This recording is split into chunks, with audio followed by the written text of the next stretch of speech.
Hello friends, this is Nitika and welcome to NST classes. आज हम इस वीडियो में एनसीईआरटी हिस्ट्री क्लास 7th के chapter 2 new Kings and kingdoms को continue करेंगे। चलिए शुरू करते हैं। वॉरफेयर फॉर वेल्थ यानी संपत्ति के लिए युद्ध। हम इस चैप्टर का एक हिस्सा डिस्कस कर चुके हैं और उस हिस्से के डिस्कशन के दौरान आपने एक बात जरूर नोटिस की होगी कि उस वक्त की डायनेस्टीज के रूलर अपने अपने विशेष क्षेत्र में रूल कर रहे थे। वे चाहते थे कि अपने क्षेत्र तक सीमित ना रहकर हम अपने राज्य का और विस्तार करें, इसलिए वह समय समय पर दूसरे एरियाज पर भी अपना नियंत्रण करने की कोशिश करते रहते थे। ऐसा ही एक बेशकीमती और उपजाऊ क्षेत्र गंगा वैली में कन्नौज शहर था। इस क्षेत्र को हर कोई अपने नियंत्रण में लेना चाहता था, इसलिए गुर्जर प्रतिहार, राष्ट्रकूट और पाल डायनेस्टीज ने कन्नौज पर नियंत्रण पाने के लिए सदियों तक लड़ाई लड़ी। लंबे समय तक चली इस लड़ाई में 3 डायनेस्टीज शामिल थी। First Gurjara Pratihara, second Rashtrakuta and third is Pala dynasty. इसलिए इतिहासकार अक्सर इस लड़ाई की व्याख्या ट्राइपार्टाइट स्ट्रगल के रूप में करते हैं। हम ये पहले डिस्कस कर ही चुके हैं कि राजा अपनी ताकत और संपत्ति दिखाने के लिए बड़े बड़े मंदिर बनवाते थे, और यही वजह है कि जब वह एक दूसरे के राज्यों पर हमला करते थे तो योजना बनाकर अक्सर उन मंदिरों को टारगेट करते थे जिन मंदिरों के पास बहुत संपत्ति होती थी। सुल्तान। सुल्तान एक अरेबिक शब्द है जिसका मतलब होता है रूलर यानी राजा। मंदिरों पर टारगेट करने वाले राजाओं में से सबसे प्रसिद्ध राजा था गजनी अफगानिस्तान का सुल्तान महमूद। उसने 997 से लेकर 1030 तक रूल किया।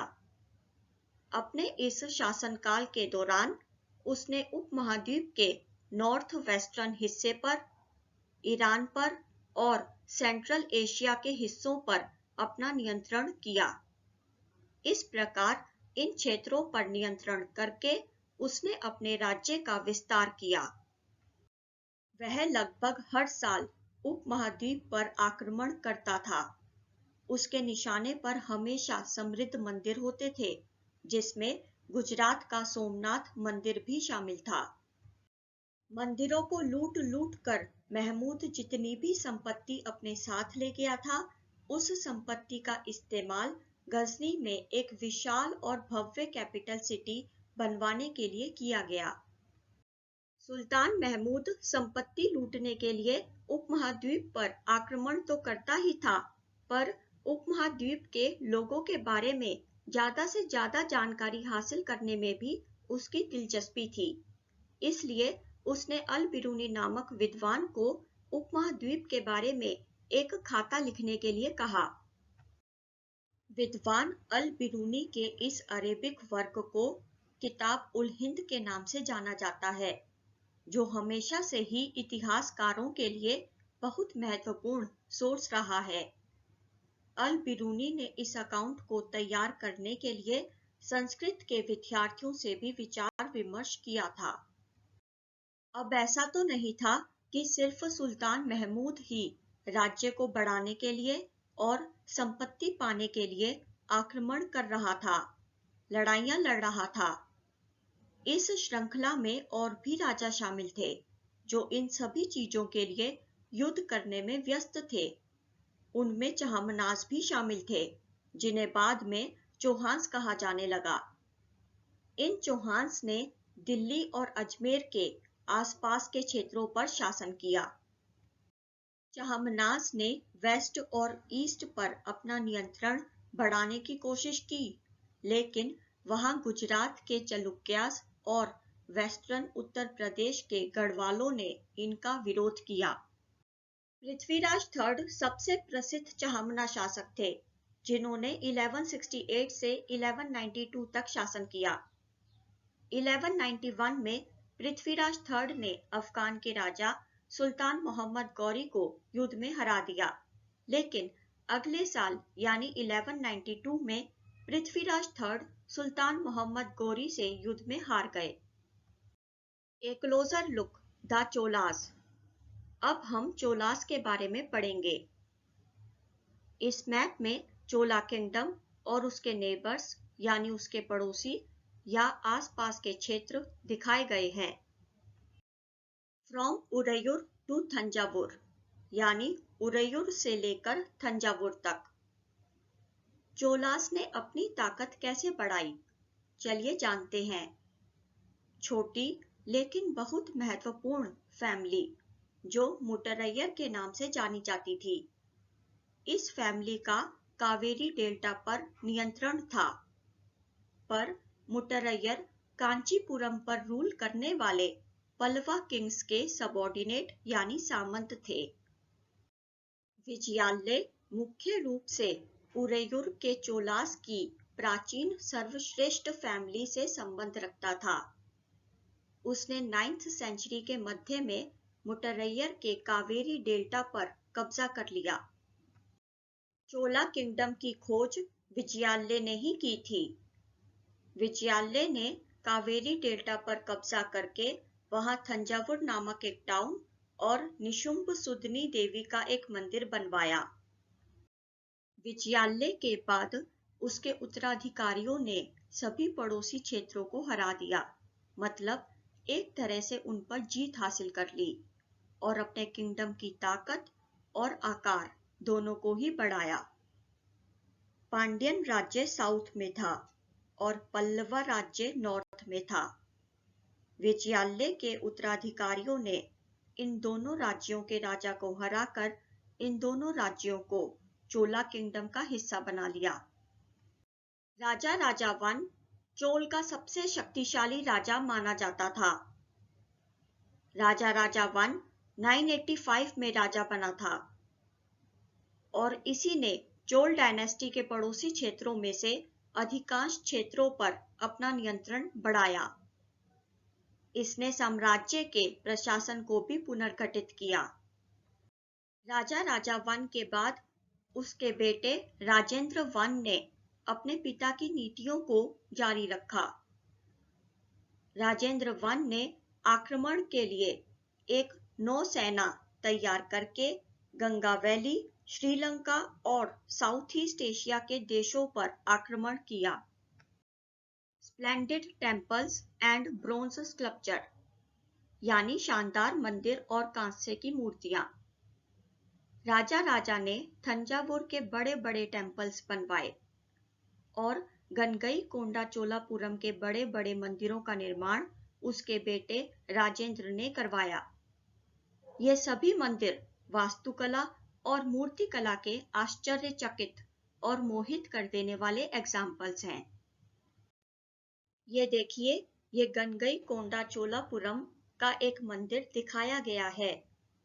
नोटिस कीजिए कि किस तरह से मंदिर की रूफ ऊपर की तरफ जाते जाते पतली होती जा रही है। और मंदिर की बाहर की दीवारों को देखें।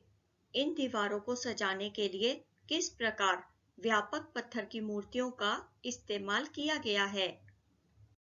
चोला टेम्पल्स।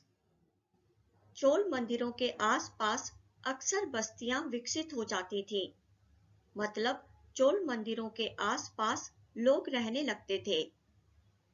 ये बस्तियां कारीगरों द्वारा शिल्प उत्पादन का केंद्र बन गई थीं। यानी मंदिरों के आसपास ऐसे लोग भी रहने लगे थे जो हाथों से की गई कारीगरी का सारा सामान बनाकर बेचते थे। इन मंदिरों को राजाओं और कुछ अन्य लोगों की तरफ से भी जमीन दान में दे दी जाती थी। इस भूमि की उपज मंदिर में काम करने वाले और मंदिर के आसपास रहने वाले विशेषज्ञों जैसे priest, garland makers, कुक्स, sweepers, musicians, dancers आदि की देखरेख करने के लिए उपयोग की जाती थी। यदि दूसरे शब्दों में कहा जाए तो मंदिर सिर्फ पूजा करने के स्थान नहीं थे, वे आर्थिक, सामाजिक और सांस्कृतिक जीवन के केंद्र भी थे। यानी हम ये कह सकते हैं कि मंदिर हर तरीके से संपन्न होते थे। मंदिरों से जुड़ी हुई शिल्प कला में से सबसे महत्वपूर्ण कार्य ब्रॉन्ज इमेजेस बनाना था।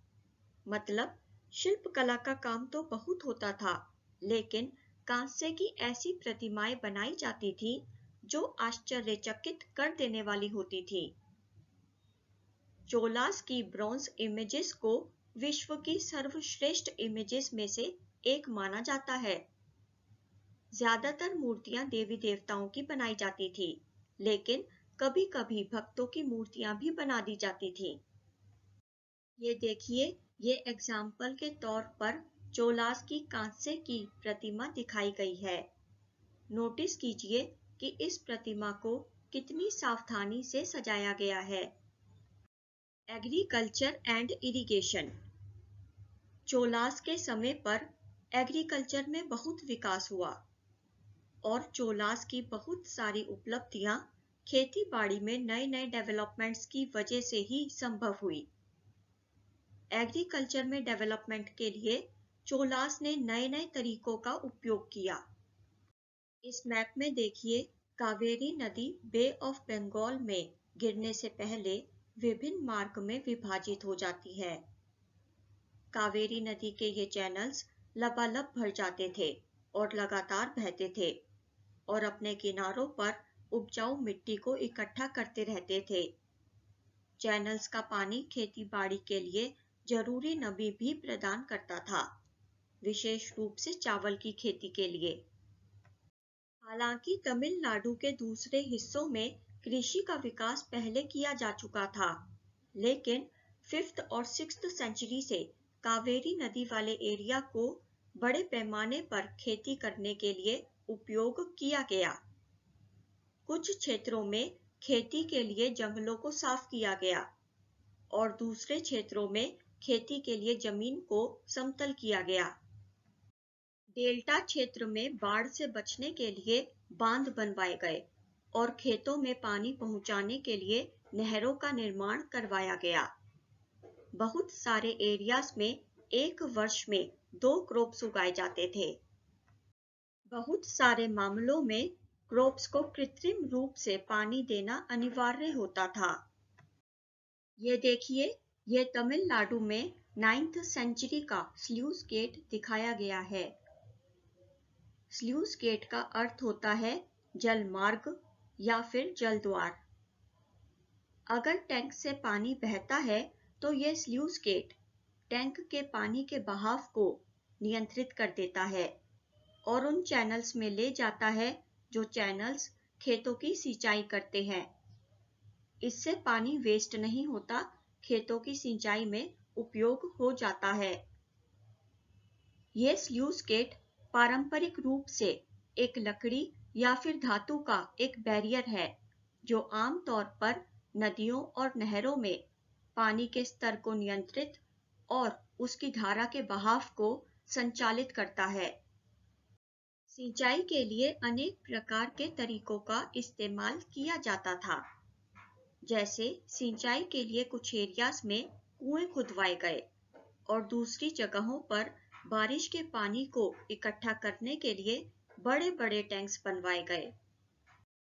सिंचाई का काम ऐसे ही नहीं हो जाता, इस काम के लिए बहुत मेहनत की जरूरत होती है।